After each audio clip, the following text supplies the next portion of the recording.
जय माता दी friends and welcome to my channel. जून का महीना चल रहा है और इस मौसम में बहुत से लोगों ने डिसाइड किया होगा कि माँ वैष्णो देवी के दर्शन करके आते हैं। आप कमेंट के थ्रू बता भी सकते हैं कि कौन कौन गर्मियों के मौसम में माँ वैष्णो देवी के दर्शन करने जा रहा है। अभी हमने काशीपुर से मुरादाबाद के लिए ट्रेन पकड़ी है, उसके बाद मुरादाबाद से हम जम्मू तवी के लिए ट्रेन पकड़ेंगे। काशीपुर उत्तराखंड से जर्नी काफ़ी लंबी है लेकिन एक्साइटमेंट उससे भी ज़्यादा है क्योंकि मैं फर्स्ट टाइम माँ वैष्णो देवी के दर्शन करने जा रही हूँ। तो जैसा मैं एक्सपीरियंस करूंगी सेम आपसे भी शेयर करते जाऊंगी। तो चलिए यात्रा को स्टार्ट करते हैं। सो फ्रेंड्स, अभी बज रहे हैं सुबह के 9 और फाइनली हम जम्मू तवी पहुंच गए हैं। जम्मू को सिटी ऑफ टेम्पल भी कहा जाता है। अगर आपके पास टाइम हो तो यहाँ के कुछ फेमस मंदिर और लोकल मार्केट भी आप एक्सप्लोर कर सकते हैं।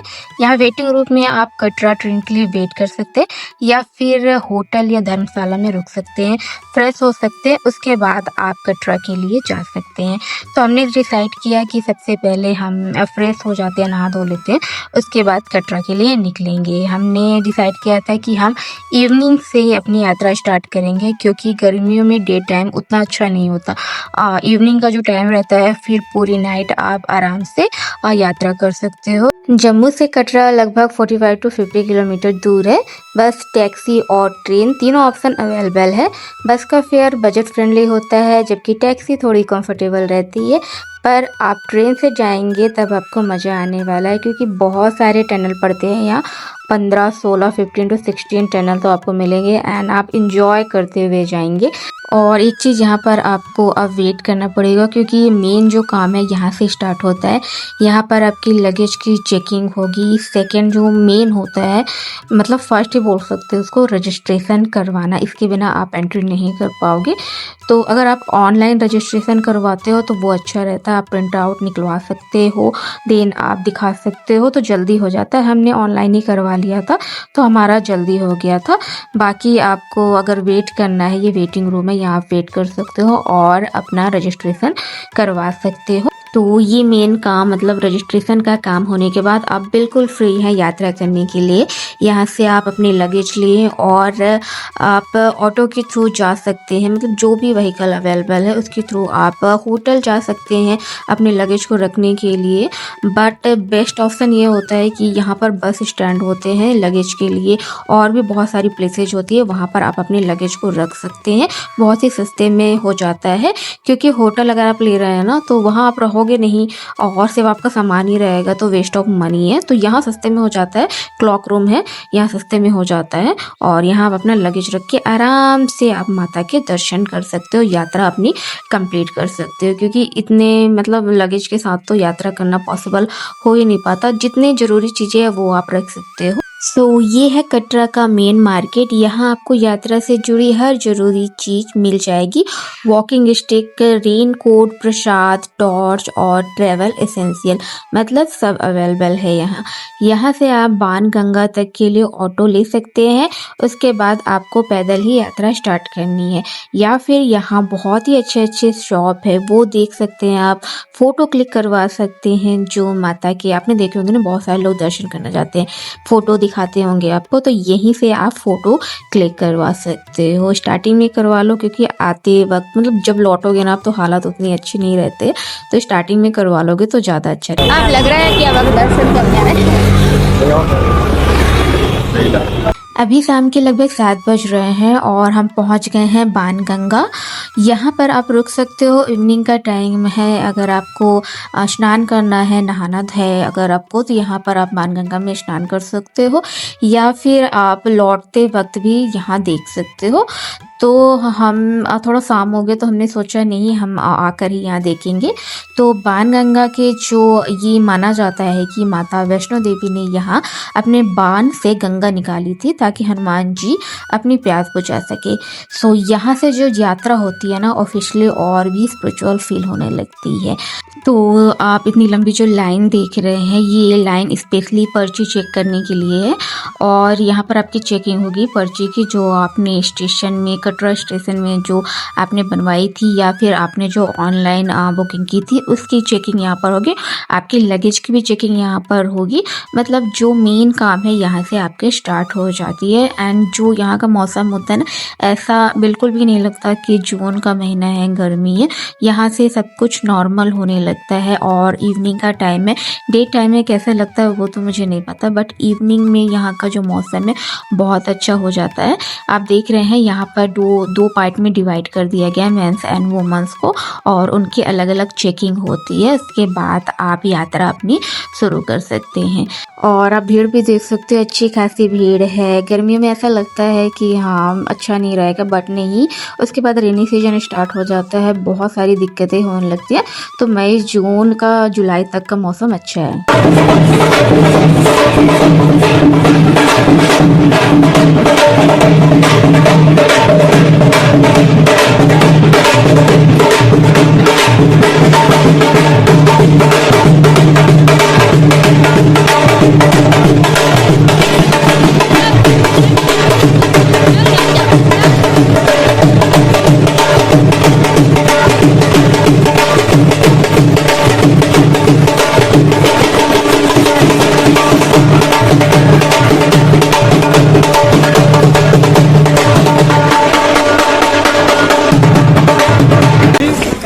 हम हैं अभी इच्छापुर मंदिर में, और यहाँ कितना सुंदर है।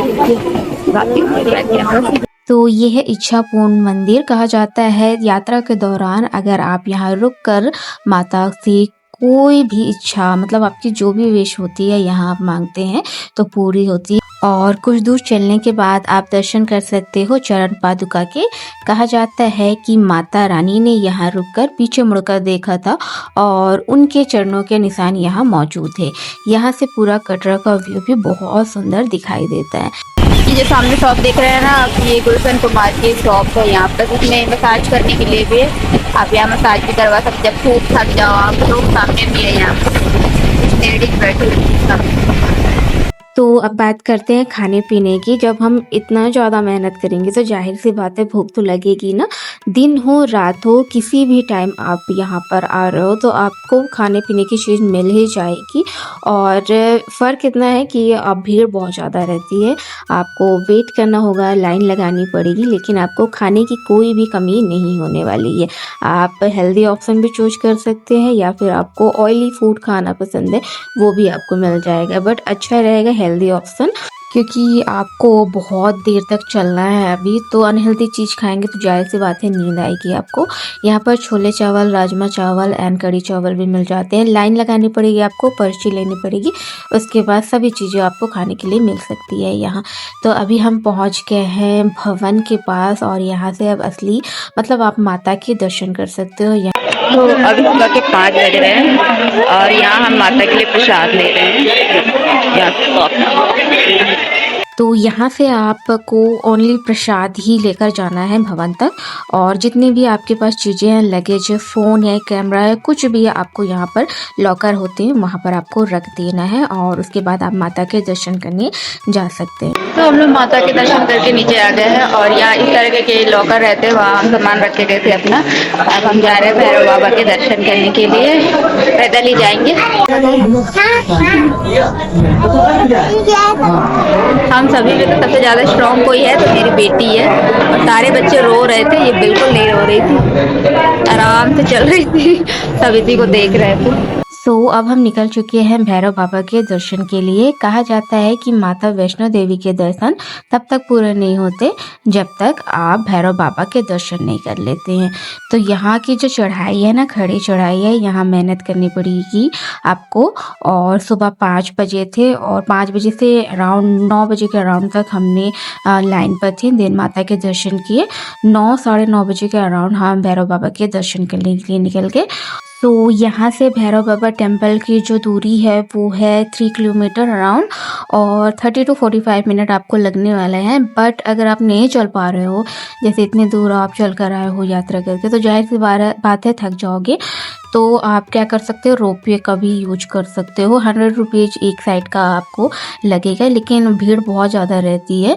इस वजह से हमने डिसाइड किया कि हम चल कर ही जाएंगे, और हमने ये सोचा भी था कि हम जितनी भी जो यात्रा है ना अपनी चल कर ही पूरी करेंगे। हम किसी भी तरीके के, जैसे आप देख रहे हो है घोड़े हैं और बहुत सारी चीज़ें यहाँ मिल जाती हैं, वो भी लोग लेते हैं, लेकिन हमने डिसाइड किया था कि हम पैदल ही यात्रा करेंगे। तो जो पैदल यात्रा करने से क्या होता है ना, ऐसा लगता है कि हाँ हमने अपनी यात्रा पूरी की है। आप फर्स्ट टाइम जा रहे हो तो और या फिर आपकी कोई मन्नत है तो पैदल यात्रा करना सही रहता है। 2-3 बार अगर आप हो गए हैं आपकी, या फिर आप ज़्यादा ही थोड़ा वीकनेस फील कर रहे हो जाता है नॉर्मली वैसा, तो आप ले सकते हो बाकी चीज़ों को। तो यहाँ हमने पैदल का ही रास्ता चूज किया है। बाकी अलग अलग ऑप्शन है अलग अलग लोगों के हिसाब से, वो आप अपने हिसाब से ले सकते हो, क्योंकि इतनी दूर चलने के बाद आपको 2-3 किलोमीटर भी बहुत ज़्यादा लगने वाला है। और ये पहुंच गए हैं हम भैरव बाबा टेम्पल। भैरव बाबा टेम्पल के जस्ट सामने ये त्रिकुट पर्वत का बहुत ही सुंदर सा व्यू है। यहाँ लोग बहुत ज़्यादा फ़ोटोज वगैरह क्लिक करवाते हैं। एंड भैरव बाबा टेम्पल में भी आपको फ़ोन वगैरह अलाउड नहीं है, तो दर्शन करने के बाद यहाँ फ़ोटोज क्लिक करवा सकते हैं। बंदर भी बहुत ज़्यादा रहते हैं यहाँ, तो आपको अपने सामान की, स्पेशली प्रसाद की मतलब अच्छे से संभाल कर रखना है। तो अब हम जा रहे हैं, नीचे जा रहे हैं, बहुत धूप है यहाँ, दर्शन भी हो गए, भीड़ भी बहुत है, तो अब नीचे जा रहे हैं। तो आप लोगों ने सोचा होगा इतनी दूर हम आ गए, माता के दर्शन भी कर लिए, बट अर्धकुंवारी माता जो टेम्पल होता है, अर्धकुंवारी टेम्पल जो होता है, वो मैंने आप लोगों को नहीं दिखाया, क्योंकि हम उस रूट से नहीं आए थे। 2 रास्ते यहाँ होते हैं, जब अर्धकुंवारी से आप चलते हो तो वो रास्ता थोड़ा खड़ी चढ़ाई रहती है। मेरे साथ मेरी बेटी थी, तो इस वजह से हमने वो रास्ता नहीं लिया। तो आप चाहें तो पहले अर्धकुंवारी से दर्शन करके आ सकते हैं माता के दर्शन करने के लिए। और यहाँ पर हेलीकॉप्टर वगैरह भी रहते हैं, वो ऑप्शन आप चूज कर सकते हैं। प्राइज अलग हो सकता है, हमेशा मतलब चेंज हो जाता है, तो आप यहाँ देख सकते हैं सारी फैसिलिटी अवेलेबल है यहाँ पर। तो माता के दर्शन अभी हम जब लौट रहे हैं भैरव बाबा के दर्शन करके, तो ये हम पहुँच गए अर्धकुंवारी। और यहाँ की मान्यता तो आपको पता ही होगी, माता ने यहाँ गुफा में 9 महीने तपस्या की थी, लेकिन यहाँ की जो लाइन है ना वो भवन से भी ज़्यादा थी। सबके नंबर्स आ रहे थे, अनाउंसमेंट हो रहे थे, और लंबी चौड़ी प्रोसेस थी यहाँ। और लाइफ में आपको एक ही बार गुफा के अंदर जाना होता है, चाहे आप कितनी बार भी वैष्णो देवी टेम्पल क्यों नहीं जा रहे हो, लेकिन गुफा में आपको लाइफ में एक ही बार जाना है। तो नंबर तो आने से रहा, तो हमने सोचा नेक्स्ट टाइम कभी आएंगे तो यहाँ दर्शन करेंगे, और जब भी मैं नेक्स्ट टाइम जाऊँगी तो आप लोगों को ज़रूर यहाँ के दर्शन करवाऊँगी, क्योंकि मुझे खुद को बहुत ज़्यादा इच्छा है। भीड़ की वजह से नहीं जा पाए, और रिटर्न में हम थक भी गए थे बहुत ज़्यादा, तो ये थोड़ा छूट गया हमारा। बाकी आपसे अगर हो सकता है तो ज़रूर यहाँ के दर्शन करिएगा। तो ये हमारी यात्रा कंप्लीट हो गई। ऐसे हमने अर्धकुंवारी दर्शन नहीं किया, बट नेक्स्ट टाइम हम ज़रूर करेंगे। इस बार तो नहीं हो पाया, लेकिन भगवान की, माता की कृपा होगी तो ज़रूर हम नेक्स्ट टाइम दर्शन करेंगे, और मैं वहाँ की वीडियो आप लोगों से शेयर करूँगी इस बार जितना पॉसिबल हो सका, क्योंकि फ़र्स्ट टाइम था, और जितना पॉसिबल हो सका मैंने आप लोगों से शेयर की है। आई होप आप लोगों को वीडियो अच्छी लगी हो। अगर आप जून के मंथ में जा रहे हो तो कमेंट के थ्रू ज़रूर बताइएगा, एंड वीडियो अच्छी लगी होगी तो प्लीज़ वीडियो को लाइक करिएगा, शेयर करिएगा, एंड मेरे चैनल को सब्सक्राइब करना मत भूलिएगा।